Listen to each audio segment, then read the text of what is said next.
नमस्कार।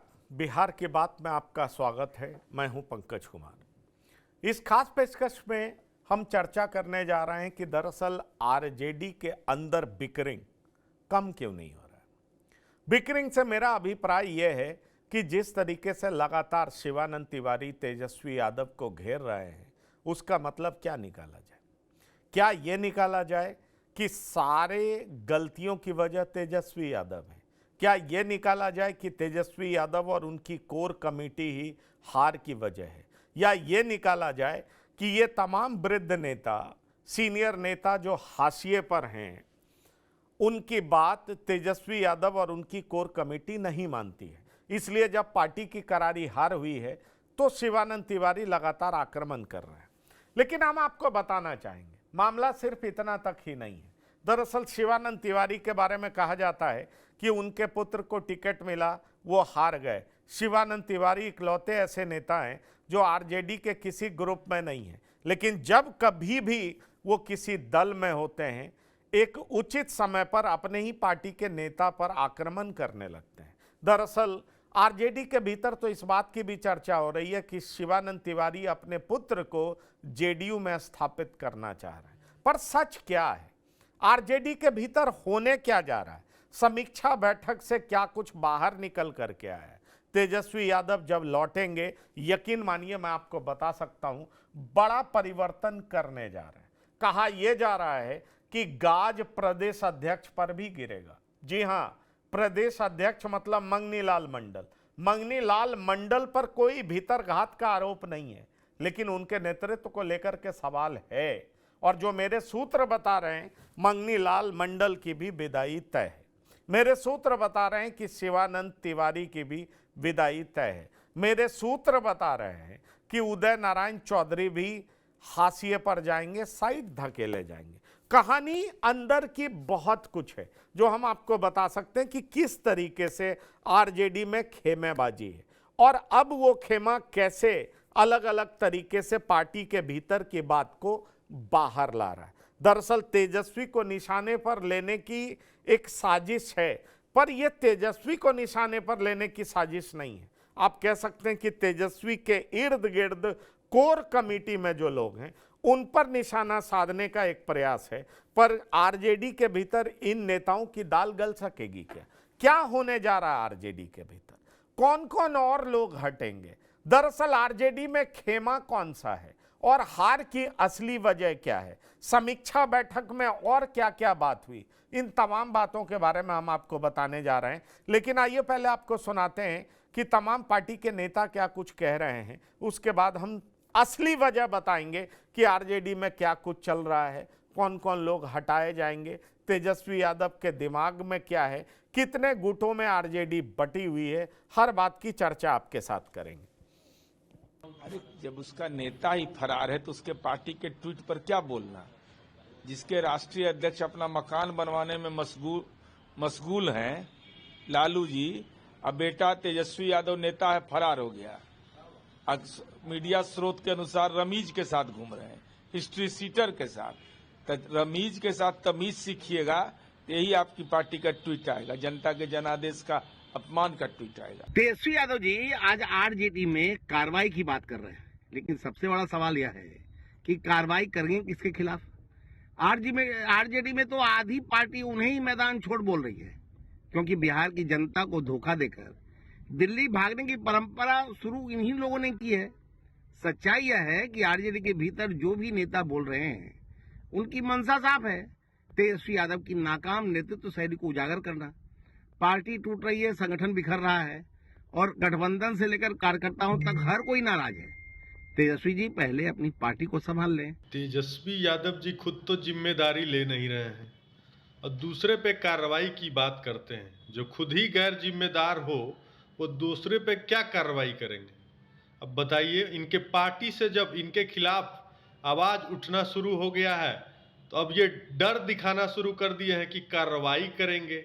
अरे भाई, आप सदन के दरमियान महामहिम का भाषण चल रहा था और आप सदन में उपस्थित नहीं थे। नेता प्रतिपक्ष की जब भूमिका आपको निभानी नहीं थी तो आपने कुर्सी क्यों लिया? किसी दूसरे पार्टी वर्कर को बना देते, लेकिन ये तो आपने किया नहीं। आप खुद गैर जिम्मेदार होकर दूसरे का जिम्मेदारी आप कैसे तय कर सकते हैं? बिहार में विधानसभा के नतीजे आ चुके हैं और तेजस्वी यादव जी ने जिस तरीके का रिजल्ट एक्सपेक्ट किया था उस मुताबिक रिजल्ट नहीं आया। तेजस्वी यादव जी को यह जरूर पता लगाना चाहिए कि कहां पे गड़बड़ी हुई और किन लोगों ने उनके साथ पार्टी में रहते हुए गद्दारी की। मैं भारतीय राष्ट्रीय कांग्रेस का प्रवक्ता होने के नाते उनसे एक बात कहना चाहता हूं।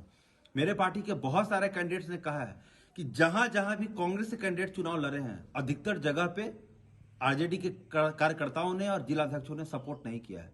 तेजस्वी यादव को इस बात का जरूर पता लगाना चाहिए कि किन लोगों ने गठबंधन धर्म का पालन नहीं किया और जिन्होंने भी गलत किया है उसके खिलाफ उनको कार्रवाई करनी चाहिए। किन लोगों ने गठबंधन धर्म का पालन नहीं किया और जिन लोगों ने गठबंधन धर्म का पालन नहीं किया उसके खिलाफ तेजस्वी यादव क्या करने जा रहे हैं? और क्या तेजस्वी यादव को वाकई पता है कि वो बड़े नाम कौन कौन से हैं जिन्होंने गठबंधन धर्म का पालन नहीं किया? बहुत सारी कहानी है।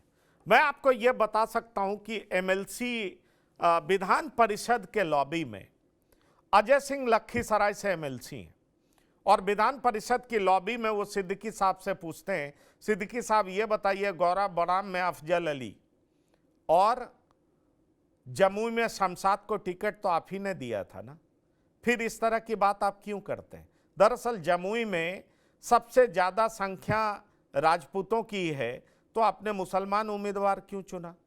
उसके बाद अगर कहा जाए तो यादव का है, फिर धानुक समाज के लोग आते हैं, चौथे नंबर पर मुसलमान है, तो फिर मुस्लिम उम्मीदवार आपने क्यों दिया? गौरा बड़ाम में भी मुस्लिम उम्मीदवार आप ही ने दिया, फिर हर तरह की बात आप क्यों करते हैं? और दरअसल कहा जाता है कि सिद्दीकी साहब बहुत नाराज हो गए और यही बात आरजेडी के भीतर बहुत चर्चा में है कि जब समीक्षा बैठक हो रही थी और समीक्षा बैठक के दरमियान जब तेजस्वी यादव ने एक सवाल पूछ दिया सबसे कि मेरे ऊपर आरोप लग रहा है कि मैं बड़े नेताओं का, वृद्ध नेताओं का, सीनियर नेताओं का सुनता नहीं हूं, तो क्या मैं बता दूं कि सीनियर नेताओं के कहने पर मैंने क्या क्या किया है, उनकी क्या क्या बात सुनी है? फिर मेरे ऊपर इस तरह के आरोप लगाने वाले हैं कौन? दरअसल पार्टी के भीतर ही गुपचुप तरीके से कौन बिकरिंग कर रहा है, कौन उनके खिलाफ अनाप शनाप बोल रहा है, कौन उनके खिलाफ तरह तरह की बातें फैला रहा है? तेजस्वी यादव उन्हीं के खिलाफ कार्रवाई करने वाले हैं और सूत्र हमें बताते हैं कि ये वो लोग हैं कि जब इन्हें जरूरत पड़ती है अपने लोगों को टिकट भी दिलवा देते हैं और फिर जब मौका मिलता है तो ये तेजस्वी यादव के कुनबे पर, उनके कोर ग्रुप पर अटैक भी कर देते हैं। और दरअसल इसी वजह से तेजस्वी यादव अब खासे खफा हैं और अपनी पार्टी के बड़े नेताओं पर कार्रवाई करने जा रहे हैं। सीधी सी बात यह है। इसलिए शिवानंद तिवारी क्यों नाराज हैं? शिवानंद तिवारी जो ट्वीट कर रहे हैं उसमें दम भी है। तेजस्वी यादव को इस मौके पर अपने लोगों के साथ रहना चाहिए, सदन में रहना चाहिए। ये मुद्दा डिबेट का हो सकता है, क्योंकि कई लोगों ने मुझसे ये भी जवाब में कहा कि आरजेडी के कई नेताओं ने कहा कि अरे भाई, जब संसद चल रहा होता है तो कई बड़े नेता नहीं होते हैं, तो आप लोग कहाँ सवाल उठाते हैं? मैंने उनको कहा कि देखिए, इस तरह का जवाब नहीं हो सकता, लेकिन चलिए, उनका अपने पार्टी के नेता के पक्ष में जवाब था, उसको सुन भी लेते हैं। पर आरजेडी के भीतर जो कुछ चल रहा है, शिवानंद तिवारी जो लिख रहे हैं, उसके पीछे का पर्पस क्या है? वो कौन से नेता हैं जिनकी आरजेडी से विदाई होने जा रही है? जो बड़े नेता हैं या साइडलाइन होने जा रहे हैं? आरजेडी का रीस्ट्रक्चरिंग किस तरीके से हो रहा है? इन तमाम बातों पर हम चर्चा करने जा रहे हैं। हमारे साथ जो मेहमान जुड़ रहे हैं उनसे आपका परिचय करा दें। हमारे साथ रामबंधु बस जी जुड़े हैं, राजनीतिक विश्लेषक हैं, आपका बहुत स्वागत है। हमारे साथ प्रदीप झा लंबे समय के बाद जुड़ रहे हैं, वरिष्ठ पत्रकार हैं, आपका भी स्वागत है। क्या आपका डेजिग्नेशन सही लिखा गया या राजनीतिक विश्लेषक प्रदीप झा जी? हाँ, राजनीतिक विश्लेषक लिखिए, ये पत्रकार मत लिखिए। और दीपक कोचगवे जी हैं, इनका वरिष्ठ पत्रकार लिखिए। मुझे लगता है कुछ हेर फेर अदला बदली हो गया। प्रदीप झा जी, मैं आपके पास आना चाहूंगा। पहले मैं सवाल आपसे ही करना चाहूंगा। शिवानंद तिवारी लगातार आक्रमण कर रहे हैं, कहा जा रहा है कि अपने बेटे के फ्यूचर को लेकर के वरीड हैं। और ये मेरे शब्द नहीं है, आरजेडी के कुछ नेता आज सुबह मुझे बता रहे थे कि आप शिवानंद तिवारी का पूरा ट्रैक रिकॉर्ड उठा करके देख लीजिए। उनके बेटे को टिकट तो दिया गया था, लेकिन अब शिवानंद तिवारी आक्रमण क्यों कर रहे हैं? और ऐसे वृद्ध नेताओं की एक टोली है जो इस तरीके का दबाव डाल के अपना काम भी करवा लेती है, और जब मौका मिलता है तो तेजस्वी यादव पर नहीं, उनके आसपास के लोगों पर अटैक भी करती है, जिससे तेजस्वी यादव बदनाम हो, उन पर दबाव बने और आसपास के लोगों की छुट्टी हो जाए। क्या कहते हैं आप? पहला तो ये बात सही है कि शिवानंद तिवारी मुझे लग रहा है कुछ आपका नेटवर्क का इशू है। प्रदीप जी, मैं आ रहा हूं आपके पास, जरा थोड़ा उसको ठीक कर लीजिए पीसीआर। मैं दीपक कुछ गवे जी के पास जा रहा हूं इसी सवाल के साथ। दीपक जी, क्या कहना चाहेंगे आप? देखिए, जो घटनाक्रम है और जो जिस तरह से आरजेडी में उछल पुछल की स्थिति है, तो ये जायज है कि तेजस्वी यादव एक्शन लेने की बात करते हैं। पहले वो बिहार में एक्शन में आए, फिर एक्शन लेना चाहिए, उनको क्या लेंगे। तो अब इस तरह से, जिस तरह से आपने शिवानंद तिवारी की बात की, शिवानंद तिवारी का जो पत्र था वो पढ़ने लायक है। और पत्र में उन्होंने जिस तरह से एक तरह से तेजस्वी यादव को सलाह भी दी है और थोड़ा चोट भी पहुंचाई है, और कहा भी है कि आजकल मैं थोड़ा दूर चल रहा हूं आरजेडी के साथ। उन्होंने स्पष्ट कहा कि अभी आरजेडी के साथ मैं नहीं हूं, मैं आरजेडी के साथ दूर, बहुत तरह की बातें कही। अब सवाल ये उठता है कि ये हार जीत, और जिस तरह से तेजस्वी यादव ने अपने हाथों में लिया था पूरे चुनाव को, और वो अकेले निकलते थे, और जिस तरह से उनकी जो यूनिट बनी हुई थी, उस यूनिट में वो संजय यादव भी थे। तो हार का ठिकाना तो पहले अपने माथे पर फोड़ना ही पड़ेगा उनको ना, क्योंकि वो उसके नेता थे, महागठबंधन के कोऑर्डिनेटर थे जो हो। और आपने कहा कि कुछ नेताओं का नाम भी लिया, तो सबसे पहले जिस तरह से जो समीक्षा बैठक होने लगी, समीक्षा बैठक में 10 लोगों को चिन्हित किया गया। 10 लोगों में अब कौन है? आपने कुछ का नाम भी बताया, मैं उस नाम से सहमत हूं। और उसके अलावा क्या वो रोहिणी आचार्य पर भी कार्रवाई करेंगे? क्या रोहिणी आचार्य ने जिस तरह से पार्टी को डैमेज किया, अगर माना जाए उनके हिसाब से, तो रोहिणी आचार्य भी उसमें आती हैं। और उसके अलावा अशोक संजय यादव के बारे में भी आक्रोश है लोगों को, जिस तरह फीडबैकिंग हुई, जिस तरह से जिला के अध्यक्ष उपाध्यक्ष लोगों के साथ मंथन हुआ, इसमें यह पाया गया कि तेजस्वी यादव के साथ इंटरैक्शन नहीं करने दिया गया। तेजस्वी यादव से के दरवाजे एक तरह से बंद किए गए ताकि लोग उनसे मिले नहीं। तो ये सारी बातें हैं, और पराजय तो हो गई। पराजय तो ये मान रहे हैं कि कहीं ना कहीं कोई जासूसी किया, कोई किसी ने मदद पहुंचाई, कोई पीठ के पीछे आकर उनके पीठ में छुरा भूका, ये सारी बातें हैं। मगर सारी बातें तो अलग है, वो तो हार चुके हैं और 25 सीट पर है। और सबसे बड़ी बात है कि तेज प्रताप को कैसे रोकेंगे। तेज प्रताप ने तो फिर कह दिया कि मैं नहीं, ठीक है, तेज प्रताप की तो अलग पार्टी है ना, पर सवाल हो रहा है कि ये विरोध पार्टी के हित के लिए है या ये विरोध अपने हित के लिए, ये सवाल है ना दीपक जी। दरअसल कई बार इस आड़ में कि हम पार्टी के हित के लिए विरोध कर रहे हैं, लोग अपना हित साधने लगते हैं। ये भी बड़ा महत्वपूर्ण सवाल है ना। जैसे मेरे पास जो जानकारी है मैं आपको बता दूं कि इस तरह का विरोध करके कई सारे सीनियर नेता दबाव बनाते हैं और 1-2 टिकट 4 टिकट अपने आदमी को दिलवा भी देते हैं, और जब हार हो जाती है तो कहते हैं कि मेरी सुनी नहीं गई है। अब मैं कुछ और नाम लेता हूं जो मेरे पास जानकारी आपको बता दें। मिथिलांचल, कोसी, सीमांचल, लालू जी के समय में कौन फैसला करता था टिकट को लेकर? भोला यादव करते थे, ललित यादव करते थे, सिद्दीकी साहब करते थे। वो फ्रीडम अब नहीं है जो फ्रीडम ये लोग चाहते हैं। और दरअसल वही, हाँ, 1-2-3 टिकट इनके कहने पर इनके पसंदीदा लोगों को दे दिया जाता है, पर यह सवाल उठ रहा है कि भाई अब वो फ्रीडम नहीं है, इसलिए ये लोग ज्यादा अटैक करते हैं, ज्यादा नाराज होते हैं, अपना काम भी करवा लेते हैं और नाराज भी होते हैं। एक बात तो बहुत तय है ना रामबंधु वत्स जी, इस बात को जान लीजिए, ये तो सबको पता है कि तेजस्वी यादव तो नहीं हटने वाले। ये कोई भारतीय जनता पार्टी तो है नहीं, या ये कोई उस तरह का कम्युनिस्ट पार्टी भी नहीं है। ये बात आप जान लीजिए। ये शुद्ध, और ये कहने में खराब भी नहीं मानना चाहिए और आरजेडी को बुरा भी नहीं लगना चाहिए। अरे भाई, शुद्ध परिवारवादी पार्टी है, लालू प्रसाद यादव की पार्टी है। लालू प्रसाद यादव जिसको चाहेंगे वही इस पार्टी के सिरमौर होंगे, और वो तेजस्वी यादव हैं। तो तेजस्वी यादव पर तो अटैक नहीं है, ये सिर्फ एक दबाव की राजनीति है। उनके कोर ग्रुप में जो लोग हैं उनको पसंद नहीं करके कैसे अटैक करके दबाव बना के उनको हटाया जाए। एक सवाल बार बार पार्टी के भीतर के ही कई नेता पूछते हैं, संजय यादव को कहां से हटा दिया जाए?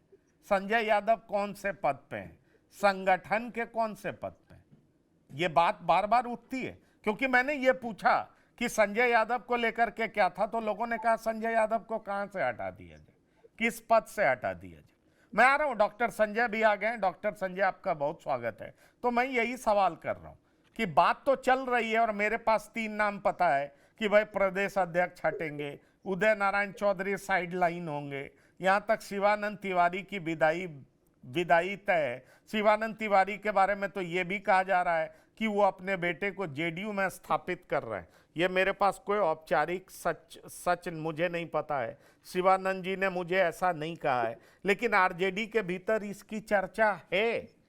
तो शिवानंद तिवारी जी बड़े अनुभवी नेता, पढ़े लिखे विद्वान हैं, वो पार्टी की हित में ऐसा बोल रहे हैं या अपने हित में नया मूव चल रहे हैं, नए पार्टी में अपने बेटे को पदस्थापित करना चाह रहे हैं? पर पार्टी के भीतर भी सीनियर लीडर्स के रवैये से कई सारे नेता खुश नहीं हैं और मानते हैं कि कैसे इंटरनली ये पार्टी को डैमेज कर रहे हैं। राम बंदोबस्त जी। जी, देखिए, सफलता, एक कहावत है कि सफलता के कई बाप होते हैं और असफलता बिल्कुल वो लावारिश होती है उस, और असफलता के क्षण में बगावत भी होता है और अपना अपना जो गुस्सा है वो अपनी उबाल पे आता है। आरजेडी के साथ ऐसा ही हो रहा है। जो जितने भी आरजेडी के सीनियर नेता हैं, उन लोगों की निगाह में जो इस वक्त सबसे सॉफ्ट टारगेट हो रहा है वो है संजय यादव और उनके साथ वो 5 व्यक्ति, जिसमें शक्ति यादव, इंजीनियर संजीव, मोहम्मद अदनान, ये जो 5 लोग थे, उन लोगों पे प्रहार हो रहा है।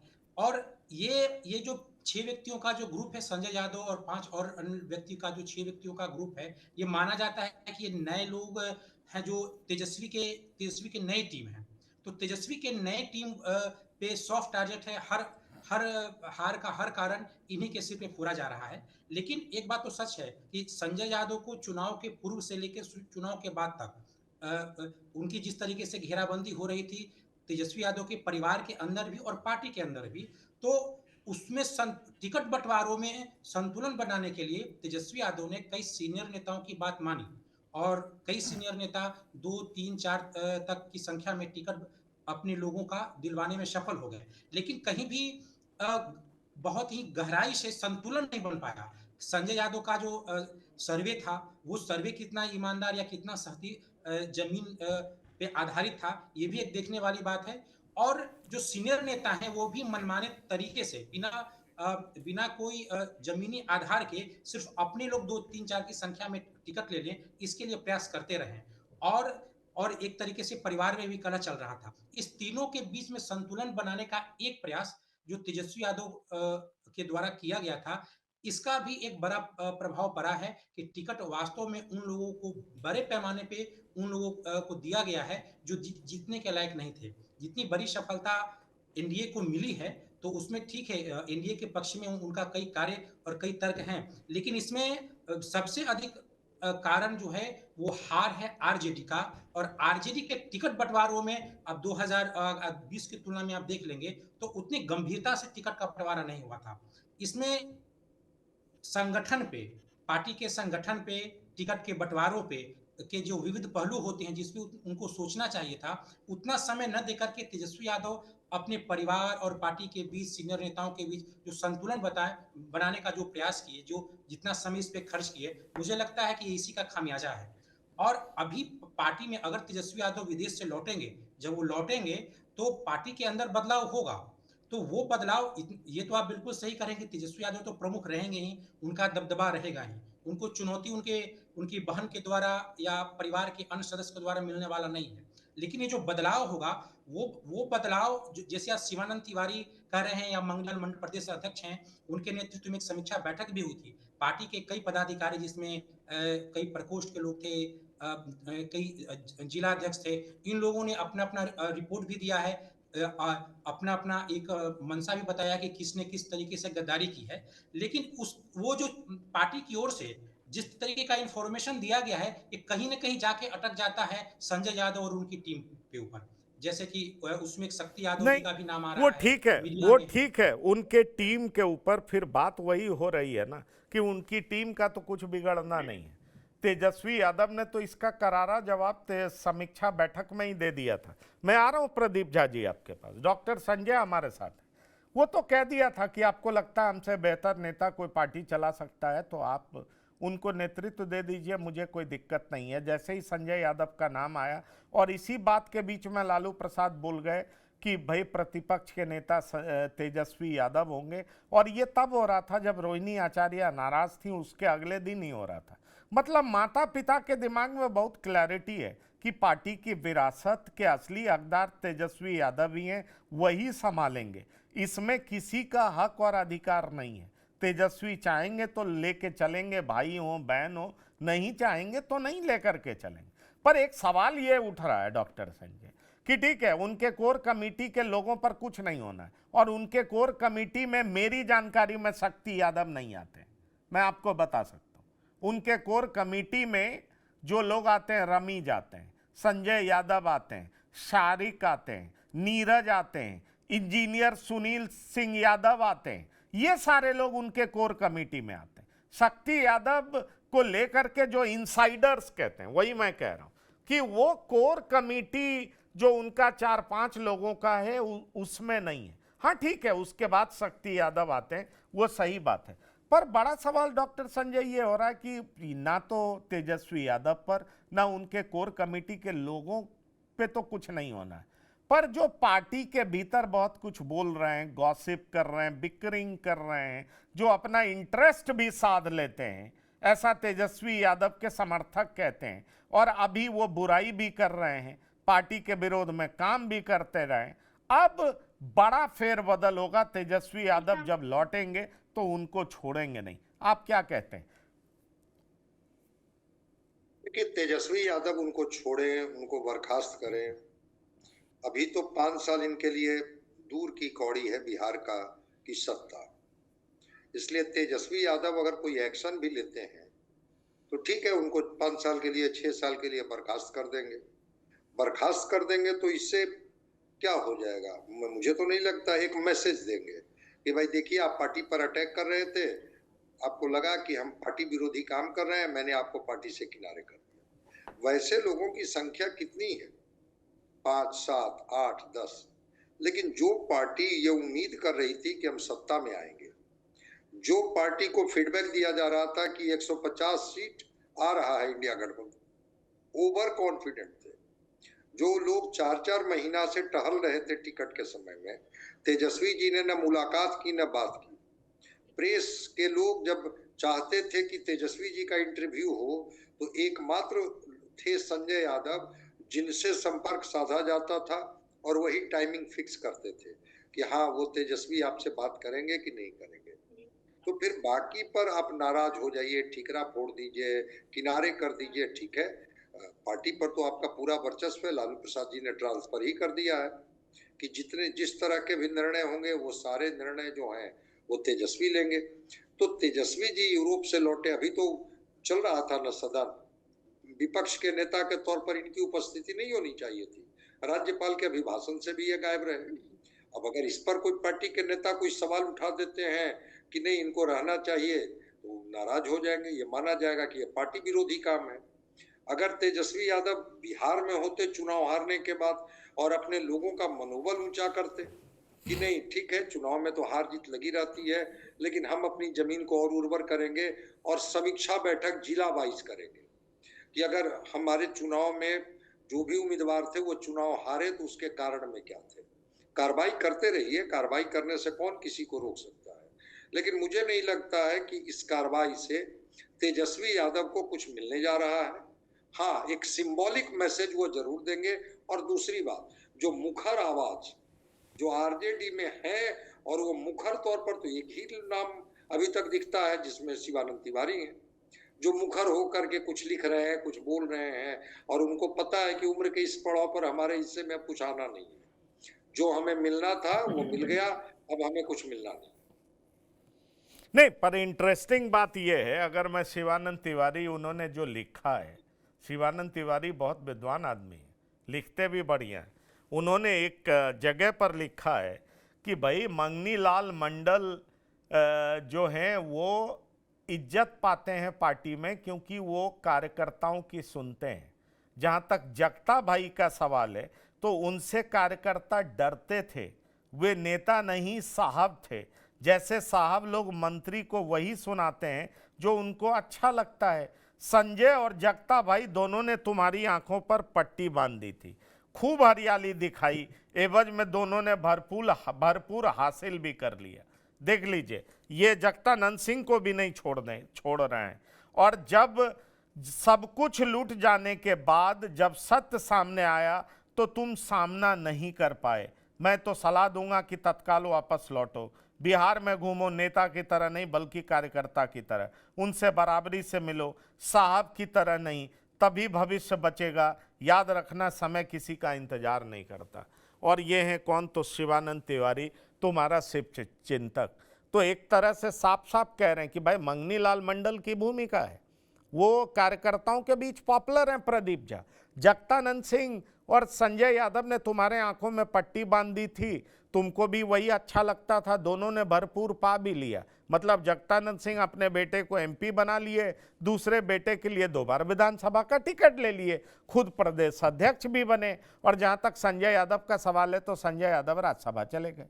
पर इन दोनों लोगों ने तुम्हें सच नहीं बताया। तो सवाल यही उठ रहा है ना, सवाल तो यही उठ रहा है प्रदीप झा जी, कि शिवानंद तिवारी जो कह रहे हैं और उनकी चिट्ठी सार्वजनिक हो रही है, इसको आप क्या देख रहे हैं? इसको आप विरोध देख रहे हैं कि विद्रोह देख रहे हैं? और विद्रोह का मतलब क्या है कि शिवानंद तिवारी अब किसी और पार्टी की तरफ देख रहे हैं? कैसे देख रहे हैं आप इसको? पंकज जी, आवाज जा रही है? हाँ, बिल्कुल, अब अच्छी आ रही है। हाँ, मैं बताऊं, देखिए ये जो विद्रोह है, ये एक तरह से भड़ास निकालना है शिवानंद तिवारी का। जहाँ तक उनका पार्टी बदलना और बेटा को सेट करने की बात है तो ये पहले भी वो कर चुके हैं। आपको याद होगा कि लालू प्रसाद यादव का चारा घोटाला के खिलाफ जो पीआईएल पटना हाईकोर्ट में हुआ था, तो उसमें बड़ी भूमिका रही थी शिवानंद तिवारी की, नीतीश कुमार, सुशील मोदी और रविशंकर प्रसाद के साथ मिलकर। ठीक है, सबसे बड़ा सवाल यह है कि आज हम लोग जो चर्चा कर रहे हैं वो शिवानंद तिवारी के इस विषय पर कम कर रहे हैं कि शिवानंद तिवारी अब अपने पुत्र को जदयू में भेजे या कहाँ भेजे। बात उससे महत्वपूर्ण है कि आरजेडी की जो चुनाव पराजय हुई है उसका विश्लेषण हम लोग कर रहे हैं विशेष रूप से। तो उसमें एक सबसे बड़ा जो मुझे समझ में आता है वो ये है कि ये दोनों गठबंधन के बीच में लड़ाई थी पंकज जी। मुझे लगता है प्रदीप जी आपकी आवाज लगातार ब्रेक हो रही है। आपने जो कान में पहना है ब्लूटूथ, आप उसको हटा दें और सीधी बात करें तो वो ज्यादा सही लगेगा।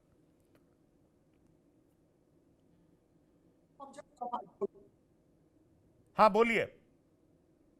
हाँ, मैं कह रहा था कि देखिए बिहार में जो मुकाबला है वो गठबंधन के बीच सीधा मुकाबले की स्थिति थी, और इस मुकाबले में जो दो पक्ष है दोनों में जमीन और आसमान का अंतर था, और वही परिणाम में भी दिख रहा है। एक तरफ जो एनडीए है उसका नेतृत्व कौन कर रहे थे, कौन योजना कर रहा था, आप देखिए। एक तरफ थे नीतीश कुमार, ललन सिंह जैसे लोग, बीजेपी के अमित शाह, नरेंद्र मोदी जैसे लोग, धर्मेंद्र प्रधान, ऑडियो ले लीजिए, उपेंद्र कुशवाहा थे, जीतन राम मांझी थे। दूसरी तरफ आपने खुद कहा कि तेजस्वी यादव के साथ कौन थे? संजय यादव थे, रमेश थे, इंजीनियर सुनील थे, ऐसे लोग रणनीति बना रहे थे। तो आप एक तरह से कह सकते हैं कि जो भारत की टेस्ट क्रिकेट टीम है उसका मुकाबला किसी के अंडर 19 की टीम से मुकाबला हो रहा था। राजनीति को कितनी गंभीरता से ले रहे थी तेजस्वी यादव की टीम, इस बात से आपको स्पष्ट है कि जिस प्रकार का जिद टिकट के बंटवारे के दौरान हुआ, जिस प्रकार का माहौल रहा, सीट शेयरिंग के मामले में जिस प्रकार की एक अराजकता दिखी, आप चुनाव अभियान देखिए कितना संगठित था एनडीए का, उसकी तुलना में आप देखिए महागठबंधन का चुनाव अभियान चल रहा था, वो उतना ही कंफ्यूज था एक तरह से, कहीं से कोई तालमेल किसी भी, यहाँ तक कि अपने दल के कई उम्मीदवारों के साथ भी आरजेडी के शीर्ष नेता, मतलब शीर्ष नेता देखिए वहां पर तो कोई एको हम दूधियो नास्ती वाली बात है। तेजस्वी यादव जो टिकट बंटवारे का भी जो एक क्राइटेरिया, जैसा आपने कहा कि वो कोटा पूरा किया जा रहा था, जैसे कि आपने सिक्की को 3 सीटें दीजिए और फलाने को 4 सीट मिल जाए, मतलब कोई सर्वे भी कहा था, इनके पास कुछ भी नहीं था, तो मुकाबला एक तरह से कर सकते हैं, बराबरी का मुकाबला था ही नहीं। सबसे बड़ा बताइए। दूसरा, अरे क्योंकि बिहार का चुनाव जो था वो 2 चेहरों में से किसी एक को मुख्यमंत्री चुनने का चेहरा मला था, नीतीश कुमार और तेजस्वी यादव। तेजस्वी यादव का मुझे लग रहा है आपकी आवाज़ में बहुत डिस्टरबेंस है, पीसीआर जरा ठीक करिए। मैं भी बड़ी मुश्किल से समझ पा रहा हूँ, या तो नेटवर्क का इशू है। मैं एक बार फिर से आता हूँ आपके पास। दीपक जी, आप बहुत सारे नामों की चर्चा कर रहे थे, 3 नाम की बात मैं की। प्रदीप झा जी, पीसीआर मेरा आपसे बात करेगा, आपकी आवाज़ को ठीक करेगा। मैं दीपक जी आपके पास आना चाह रहा हूँ। मैं आपसे पूछना चाह रहा हूँ, 3 नाम की चर्चा है, आप 10 नाम की बात कर रहे थे, आपको क्या लग रहा है और कौन कौन से नाम है जिन पर गाज गिरने जा रहा है? देखिए, नामों की कंफर्मेशन तो नहीं कर सकता, जो चर्चा है वो चर्चा की बात कर रहा हूं मैं। सवाल ये कि जिस तरह से तेजस्वी के एब्सेंस में ये समीक्षा बैठक हो रही है, तेजस्वी नहीं है उस बैठक में, और उसके बाद ये बैठक हो रही है, और जिस तरह से परिणाम आए हैं, उस परिणाम के कारणों की जांच हो रही है, और उस जांच में 10 लोगों का नाम, मैं तो ये भी सुन रहा हूं कि संजय यादव पर भी कोई कार्रवाई होगी, क्योंकि आधे से ज्यादा 3/4 कार्यकर्ताओं ने यह बताया कि तेजस्वी यादव से मिलने नहीं दिया गया। टिकटों का जो बंटवारा हुआ वो भी कुछ 2-3 लोग के ये में हुआ। रोहिणी आचार्य ने भी उन पर सवाल खड़े किए, तेज प्रताप ने उन्हें जयचंद कहा, और इसके बावजूद अब जिस तरह से ये माहौल बना हुआ है उनके खिलाफ भी माहौल बना है। अब तेजस्वी यादव उस पर क्या बात करते हैं लालू प्रसाद से, मगर कहीं ना कहीं उनका भी नाम है कि भाई उनके चलते, उनकी रणनीति के चलते, चाहे जिस तरह की रणनीति बनानी चाहिए थी तेजस्वी नहीं बना पाए, और लोग मानते हैं कि तेजस्वी की एक तरह से वो सब कुछ हैं, और आज की तारीख में भाई से भी बड़े हैं, बहन से भी बड़े हैं। तो ये सवाल ये है कि कुछ लोगों को रास्ता दिखाने की बात है। हो सकता है जैसे कहा गया कि खाना पूर्ति कर दी जाएगी और फिर कहा जाएगा कि सब मिलकर एक छठी में आइए, ये जो एक तरीका होता है। मगर हाँ, जिस तरह का लॉबी बना था उनके तेजस्वी यादव का, और चूंकि तेजस्वी यादव ने 20 में जो रिजल्ट दिया तो लालू यादव ही समझा कि ये रिजल्ट देगा, और उन्होंने जो हर घर नौकरी की भी बात की कि किसी तरह हम जंप कर रहे, तो वो कुछ चला नहीं। तो मेरे ख्याल से देखिए, मंगनीलाल मंडल के बारे में कहा, शिवानंद तिवारी के बहुत पॉपुलर हैं, लोगों से मिलते हैं, अच्छे नेता हैं, तो वो भी जेडीयू से आए हैं, और जेडीयू से आने के बाद अध्यक्ष बने। उनका कितना चला इस चुनाव में ये खुद जानते होंगे। और जिस तरह से शिवानंद तिवारी ने कह दिया कि मेरी दूरी है, तो आप मान के चलिए कि वो दूर हो गए, क्योंकि लालू प्रसाद यादव ने उन्हें कितना करीब लाया।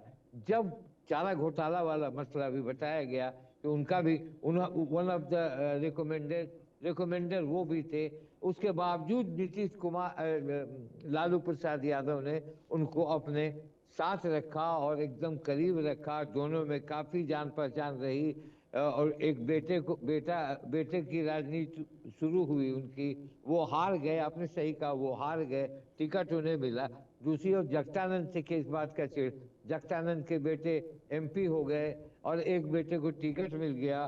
तो ये उनके मन में आया कि वो जो पट्टी वाली बात आपने कही कि आंख में पट्टी बांध लिए थे और तुमको वो अच्छा लग रहा था। अगर वो चिट्ठी को आप देखते हैं तो कुछ सजेस्टिव भी है कि अब आप तुम अलॉट कराओ और आम कार्यकर्ता की तरफ भीड़ो, मैदान मत छोड़ो।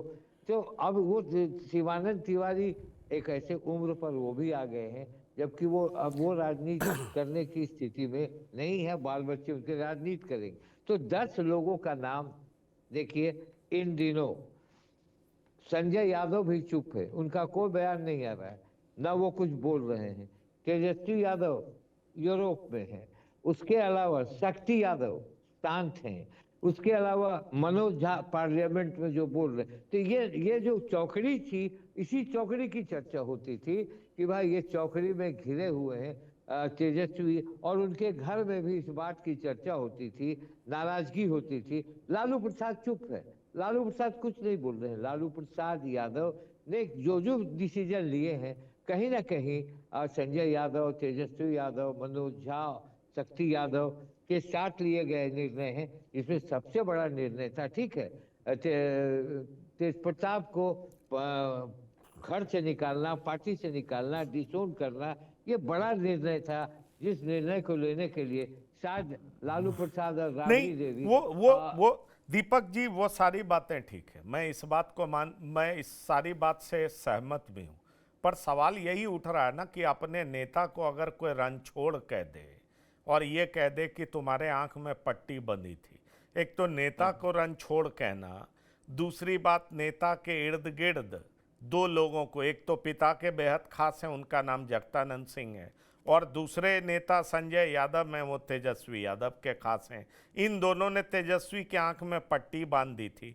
सजेस्टिव हैं, लेकिन कह रहे हैं कि अरे भाई तुम तो ऐसे लोगों से घिरे हुए जो तुम्हारी आंख में पट्टी बांध दिए हैं, और इनफैक्ट वो तो ये कह रहे हैं कि तुम साइकोफैंट से घिरे हुए हो, चमचों से घिरे हुए, तुमको कुछ दिखाई ही नहीं पड़ रहा है अब। और तुम अभी जब तुम्हारी सबसे ज्यादा जरूरत थी तो तुम रणछोड़ हो गए, रणछोड़ दास बन गए। तो अब कहने के लिए प्रदीप झा जी बचता क्या है? मैं आ रहा हूं डॉक्टर संजय, अब कहने के लिए क्या बचता? इसीलिए तो कह रहा हूं कि बड़ी सफाई करने वाले अब तेजस्वी यादव अपने हिसाब से ही चलेंगे। उन्होंने तय कर लिया है, एक समय सीमा दे रहे हैं लोगों को कि ठीक है थोड़ा और मामला सेटल हो जाए। लोग बात कर रहे हैं कि तेजस्वी यादव से मिल नहीं पाते हैं, पर मिल नहीं पाते हैं यही बात तो राघोपुर के लोग कहने आए थे। तो कहाँ इंजीनियर सुनील यादव का कुछ बिगड़ गया? वो तो वहीं बैठे हुए हैं। ये 3/4 लोग अगर संजय यादव के खिलाफ बोल रहे हैं तो कहाँ संजय यादव का कुछ बिगड़ रहा है? रमीज के खिलाफ बहुत तरह की बात हो गई, रमीज का कहाँ कुछ बिगड़ रहा है? शारिक अमेरिका से पढ़ के आए, उनका कहाँ कुछ बिगड़ रहा है? नीरज मीडिया में कम आते हैं, वो भी उनके साथ जुड़े हुए हैं। तो जो उनके साथ जुड़े हैं उनका तो कुछ बिगड़ नहीं रहा है, और जो इस तरह की बात कर रहे हैं उन पे तो गाज गिरेगी।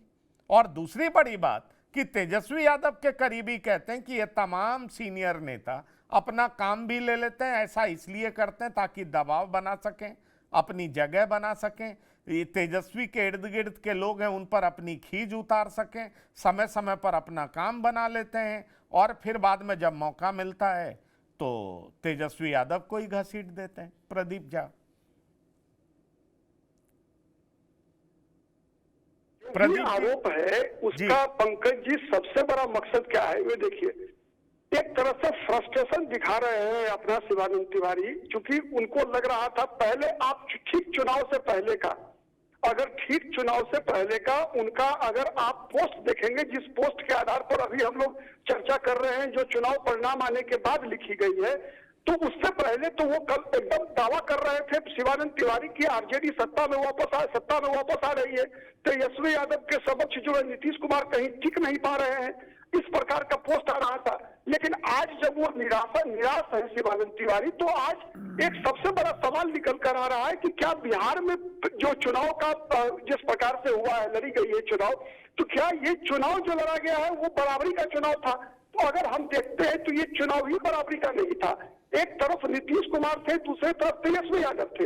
नीतीश कुमार के साथ जो टीम चुनाव लड़ रही थी उसमें अमित शाह थे, नीतीश कुमार के साथ जो टीम लड़ रही थी उसमें नरेंद्र मोदी थे, उसमें उपेंद्र कुशवाहा, जीतन राम मांझी, चिराग पासवान थे।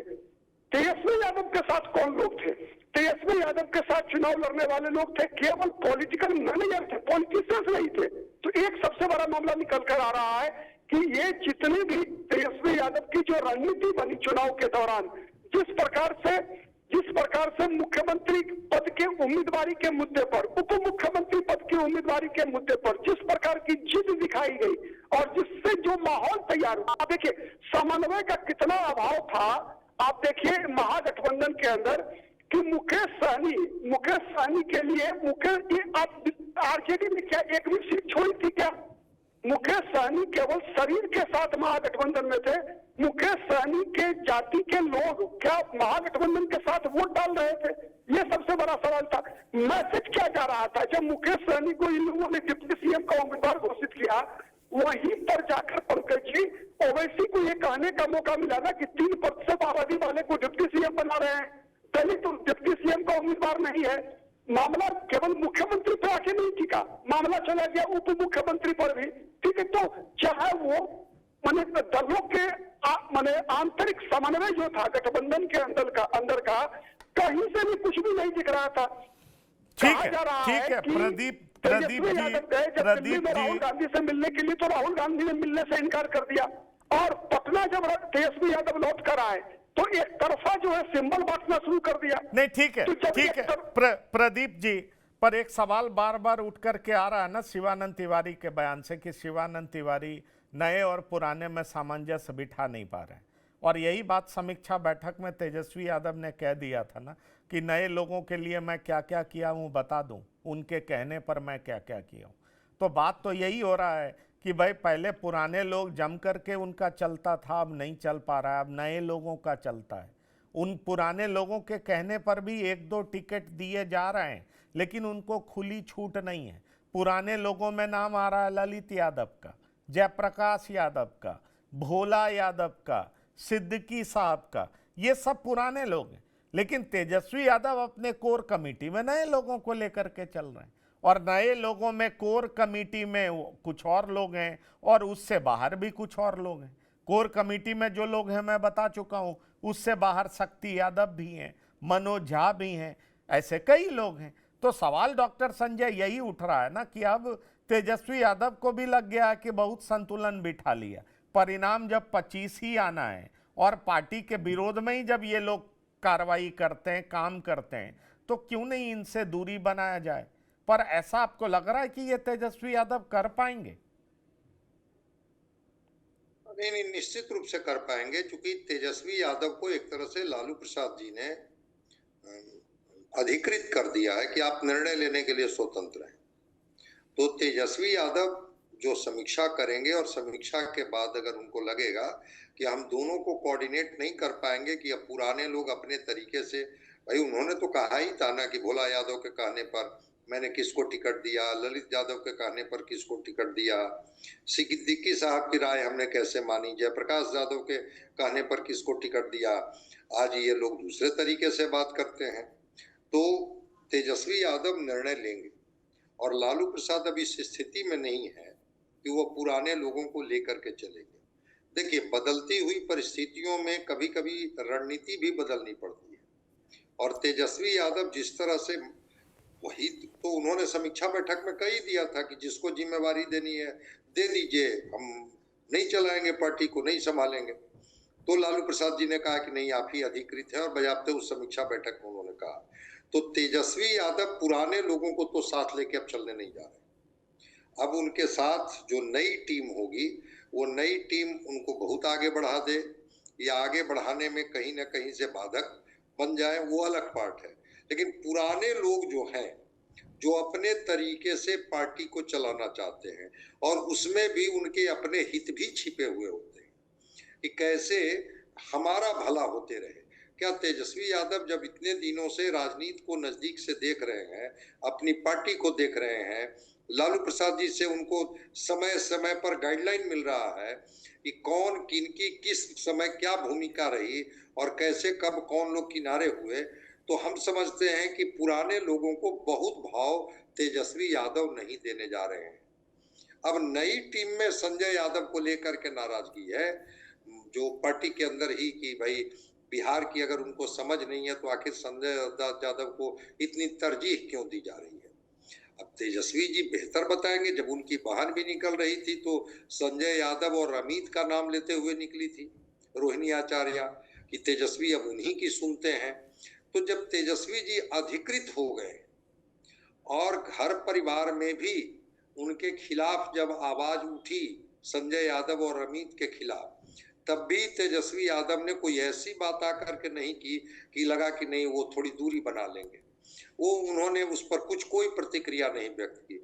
लेकिन हाँ, पुराने लोग जो अपने तरीके से कह रहे हैं, अब शिवानंद तिवारी का क्या है, वो कब क्या बोलेंगे, कैसे बोलेंगे, क्यों बोलेंगे, वो तो शिवानंद तिवारी जी जाने। जगता बाबू और तेज प्रताप को लेकर के जब तेज प्रताप पार्टी में थे कितनी बार विवाद हुआ, कैसे कैसे विवाद हुआ सबको पता है।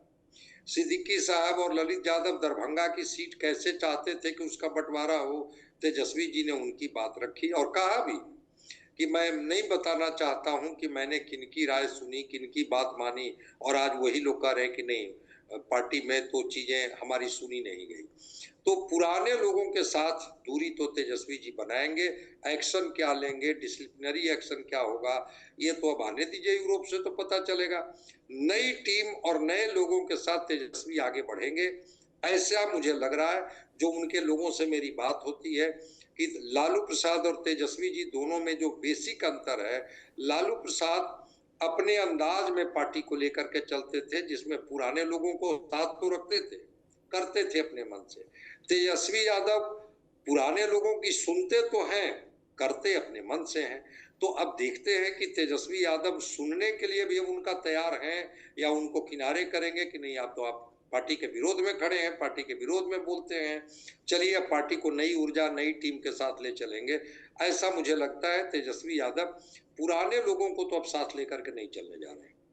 पुराने लोगों को साथ लेकर के नहीं चलने जा रहे हैं, ये बात तो राम बंदोबस्त जी साफ हो गया। लेकिन मैं फिर आपसे वही पूछना चाह रहा हूं कि भारी फेरबदल, संगठन में रीस्ट्रक्चरिंग, अब कहें मुस्लिम नेता के तौर पर अगर हम सिद्दीकी साहब को देखें तो तेजस्वी यादव कारी शोएब को आगे बढ़ाते हुए दिखते हैं, आपने देखा होगा। उससे पहले आपने देखा होगा कि किस तरीके से, आपको याद होगा राज्यसभा में जो वो मुस्लिम नेता थे उनकी जगह इन्होंने संजय यादव को भेजा, उसकी भी चर्चा बड़ी तेज हुई थी। तो अब युवा नेताओं को आगे बढ़ाने का प्रयास है। आपने देखा दिवंगत नेता शहाबुद्दीन के बेटे ओसामा को आगे बढ़ाने का प्रयास किया जा रहा है। तो ये जो पुराने नेता हैं, और चर्चा ये भी निकल करके सामने आया था कि जब चुनाव एकदम डिक्लेयर हो गया, नॉमिनेशन का लास्ट डे था, तो सिद्दीकी साहब को कहा गया कि अलीनगर से लड़ जाइए। सिद्दीकी साहब के मन में इस बात को लेकर के भी नाराजगी थी। तो कहीं ना कहीं अब तेजस्वी यादव के मन में जो एक झिझक थी कि बड़े नेताओं को कैसे डील करें, अब वो भी क्लैरिटी आ गया कि बड़े नेताओं को साफ साफ कहिए गुड बाय, या कहिए आप बने रहिए, अब आपको कोई भूमिका नहीं देंगे, नए नेता ही भूमिका में दिखाई पड़ेंगे। ऐसा आपको दिखाई पड़ रहा है आरजेडी में? अनम्यूट करिए, अनम्यूट करिए। हाँ ठीक है जी, बोलिए बोलिए। शिवानंद तिवारी का जो पोस्ट आया है उसमें उन्होंने संजय यादव और जगदानंद सिंह के बारे में कहा है कि इन दोनों ने तेजस्वी यादव के आंखों पे पट्टी बांधी।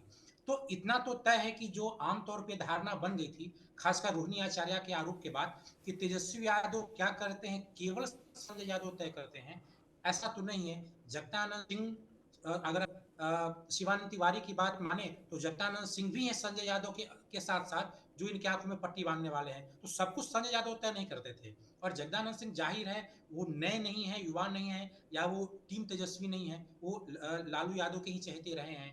तो ये आम धारणा खासकर रोहिणी आचार्य के आरोप के बाद लगी थी, लेकिन ये सच्चाई नहीं है कि तेजस्वी यादव सब कुछ केवल संजय यादव या जो उनके साथ 4-5 लोग हैं उनकी बातों में आके करते हैं। हाँ, उन लोगों के कारण जो पार्टी के पदाधिकारियों से को तेजस्वी यादव के मुलाकात में जो अड़चन थी या उसमें जो बाधा उत्पन्न होती थी, वो भी एक समस्या है।